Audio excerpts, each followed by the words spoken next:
और टीवी 9 से खास बातचीत में उद्धव ठाकरे ने तलाशी के मुद्दे पर क्या कहा वो आपको सुनाते हैं। आज आपल्याबरोबर आहेत शिवसेना उद्धव बाळासाहेब ठाकरे पक्षाचे अध्यक्ष उद्धव ठाकरे। प्रचाराची रणधुमाळी आहे आणि तसं रिपोर्टिंग आम्ही करतो पत्रकार म्हणून बऱ्याच वेळा, पण काल आम्ही तुम्हाला बघितलं जसं आज मी तुमचा इंटरव्ह्यू घेतोय तसे तुम्ही त्या वनीच्या हेलिपॅडवर इंटरव्ह्यू घेत होते आणि व्हिडिओग्राफी म्हणजे कॅमेरामॅनचंही काम करत होते। मला मी कालच्या सभेत म्हटलं की हल्ली माझी फोटोग्राफी बंद झाली आणि त्याच्यामुळे काल मला फोटोग्राफी करण्याची संधी दिल्याबद्दल मी निवडणूक आयोगाला धन्यवाद दिलेले आहेत। मुद्दा काय होता की बॅग तपासायला माझी हरकत नाहीच, मी ते व्हिडिओमध्ये पण म्हटलेलं आहे, पण कायदा सगळ्यांना समान पाहिजे। मग जसा कायदा मला आहे तसाच तो कायदा मोदी, शहा आणि इथले 3 तिघाडं सरकार त्यांच्या प्रमुखांना सुद्धा पाहिजे, कारण ते सुद्धा प्रचारक म्हणून येत आहेत। देखिए, उद्धव ठाकरे ने टीवी 9 के साथ इस खास इंटरव्यू में यह कहा है कि चेकिंग को लेकर उन्हें कोई ऐतराज नहीं था, लेकिन चेकिंग सबकी होनी चाहिए, नियम सबके लिए बराबर होने चाहिए। केंद्रीय मंत्री नितिन गडकरी की चेकिंग का भी इस बीच मामला सामने आ गया है। लातूर में नितिन गडकरी के हेलीकॉप्टर की भी जांच की गई। अधिकारियों ने हेलीकॉप्टर के साथ नितिन गडकरी के बैग की भी चेकिंग की। बीजेपी प्रत्याशी के समर्थन में दरअसल सभा करने पहुंचे थे केंद्रीय मंत्री नितिन गडकरी, और यह देखिए उनका सामान भी चेक हो रहा है। तो ऐसा नहीं है कि सिर्फ उद्धव ठाकरे की ही चेकिंग हुई, नितिन गडकरी के हेलीकॉप्टर में भी जांच की गई, चेकिंग की गई और उनका बैग भी खंगाला गया। और महाराष्ट्र में उद्धव ठाकरे के हेलीकॉप्टर और बैग की चेकिंग पर उठे बवाल के बीच बीजेपी ने देखिए बड़ा दावा कर दिया है। फडणवीस के बैग चेकिंग को लेकर बीजेपी ने दावा किया है। बीजेपी ने देवेंद्र फडणवीस की चेकिंग का एक वीडियो जारी किया है। 5 नवंबर को एयरपोर्ट पर देवेंद्र फडणवीस की भी चेकिंग हुई थी। 7 नवंबर को भी यवतमाल में फडणवीस के बैग की तलाशी ली गई थी।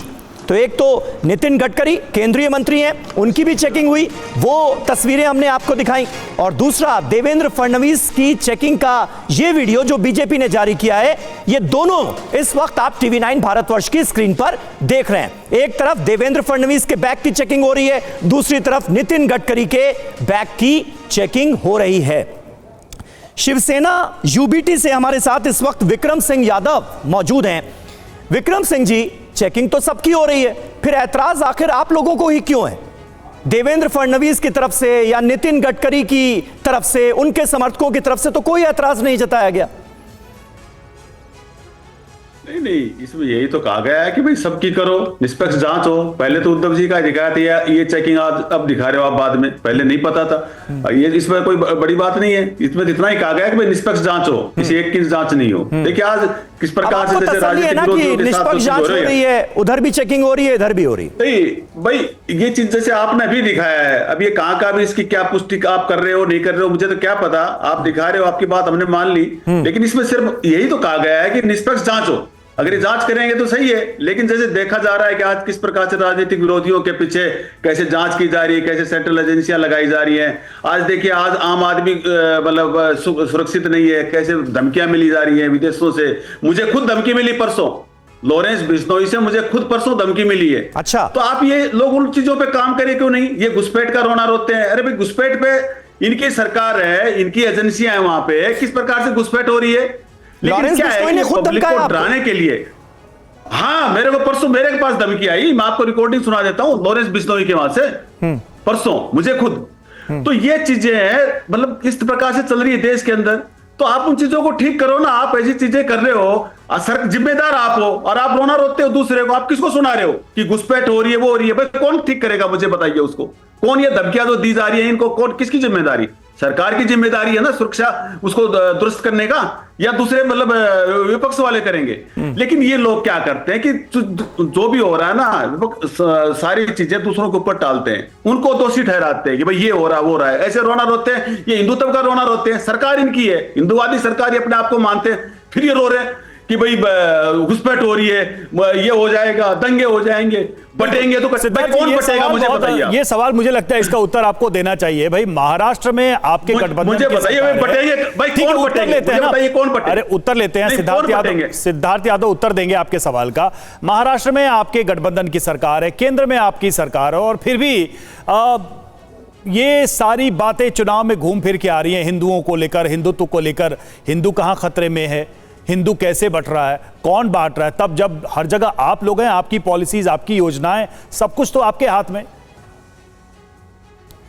देखिए, सबसे पहले तो अभी हमारे उद्धव ठाकरे जी की पार्टी के जो प्रवक्ता बैठे हैं, उन्होंने बोला कि उनको कुछ कुछ धमकी आ रही है। तो वो मैं कहता हूँ 2 दिन तक इंतजार मत करिए टीवी पे बताने का, पहले जाइए पुलिस कंप्लेंट वगैरह करिए, आप अपनी सुरक्षा। गए ना, क्या करा, गए तो पुलिस पर कंप्लेंट कर दिए। कोई फिरकी ले रहा है, तो मुझे भी पता है उसका, हाँ उसका ख्याल करना चाहिए। अरे भाई इतना तो मुझे भी पता है, लेकिन क्या हुआ? मैं आपके बीच में नहीं बोल रहा था, आप सुन लीजिए। दूसरी बात, अभी आपने जो बताया उद्धव जी की चेकिंग को लेकर के थोड़ी सी क्लिप कम दिखाई गई, पूरी क्लिप दिखाई जानी चाहिए। उद्धव जी ने चेकिंग करने वाले लोगों को कहा, तुम मेरा बैग खोल रहे हो, 20 के बाद मैं तुम्हें खोलूंगा। ये जो अहंकार है उद्धव ठाकरे जी का, उनकी पार्टी का, उनके लोगों का, कि वो कानून से ऊपर है। चेकिंग तो सबकी होती है, रूटीन प्रोसीजर है। इलेक्शन कमीशन का फ्लाइंग स्क्वाड कहीं भी किसी को भी, किसी स्तर के भी नेता को रोकता है, चेकिंग करता है, एक नॉर्मल प्रोसीजर है। पर उसको इशू बनाना, उस पर राजनीति करना, वीडियो बना देना, उसको डालना, उनको धमकाना, हड़काना, इस अहंकार को छोड़ देना चाहिए। क्योंकि अब इस अहंकार से देश नहीं चलेगा, देश चलेगा विनम्रता से और विकास से। पर वो इन लोगों को आता नहीं, इसलिए इनकी समस्या है। रही बात जो आपने प्रश्न पूछा कि हम हर जगह भारतीय जनता पार्टी की सरकार है तो इस प्रकार की बात क्यों है? हर जगह भारतीय जनता पार्टी को देश की जनता समर्थन दे रही है, इसलिए ऐसी बात हो पा रही है। नहीं तो कहां हो पाती थी? 2014 के अंदर सरकार बनने से 1 सप्ताह पहले, मॉडल कोड ऑफ कंडक्ट लगने से पहले 123 जमीनें वक्फ की दिल्ली के अंदर वो दे दी गई सरकार द्वारा, हजारों करोड़ों की। कौन बोल पाया? एक शब्द नहीं बोल पाए।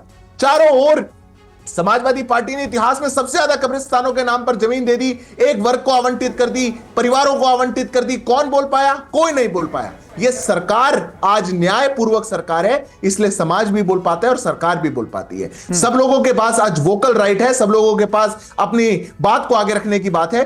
नहीं तो कितने दंगे हुआ करते थे? मुझे 10 साल में आप बताइए एक मेजर दंगा हुआ हो तो? यह सरकार हमारी है, इसीलिए आज दंगाइयों को भी भय है, आज बांटने वालों को भी भय है, आज सबको भय है। जो नहीं सिद्धार्थ जी, आप कह रहे हैं कि ये दंगाइयों को भय है, गलत काम करने वालों को भय है। यही तो सवाल था कि इतने सालों से आप खुद सत्ता में हैं, आपकी पार्टी किस प्रकार मणिपुर में मारा जा रहा है, वो तो फिर ये हिंदू खतरे में है, देश के अंदर ये नैरेटिव क्यों दिया जा रहा है? यही सवाल था। एग्जैक्टली मणिपुर में क्या हो रहा है? और मैंने एग्जैक्टली इसी का जवाब दिया। मैंने एग्जैक्टली इसी का जवाब दिया। जो भी खतरा कभी भी किसी समाज के सामने आएगा, हमने समय समय पे देखा है, कभी कोई कहता है चिकन नेक को काट दो, कभी कोई कहता है कि भारत के टुकड़े कर दो। अभी कल समाजवादी पार्टी के एक नेता ने कह दिया कि लखनऊ तक लाहौर होता अगर हम चाहते तो। पूर्व सांसद है उनके, बताइए आपने डिबेट करी तो, प्रश्न पूछा गया तो आज वो कह पा रहे हैं अब सरकार हमारी, हम उनको बिल्कुल की थी डिबेट, उस पर भी की थी कल शाम 6 बजे, उस पर भी डिबेट की थी। आज जो मुद्दा उसी पर रहते हैं ना, और मैं आपका साधुवाद करता हूं। पर आज सरकार में कोई बैठा हुआ व्यक्ति है, आज चूंकि वो न्यायपूर्वक है और देश की, भारत की बात कर सकता है, इसलिए उसके खिलाफ बोला जा सकता है। लेकिन आप सत्ता बदल करके देखिए, सिद्धार्थ जी, लाहौर बनाना चाहते हैं। सिद्धार्थ जी, एक सैद्धांतिक, नैतिक और मूलभूत बात है कि जो व्यक्ति सत्ता में होता है, जिसको पब्लिक ने एक कस्टोडियन बनाया है पावर का, उसकी रिस्पॉन्सिबिलिटी ज्यादा होती है कि वो थोड़ा संभल कर, वो थोड़े ऐसे बयान दे जिससे समाज में कोई भ्रम ना हो। कटेंगे बटेंगे जैसे बयान आप लोग की पार्टी की तरफ से आ तो रहे हैं।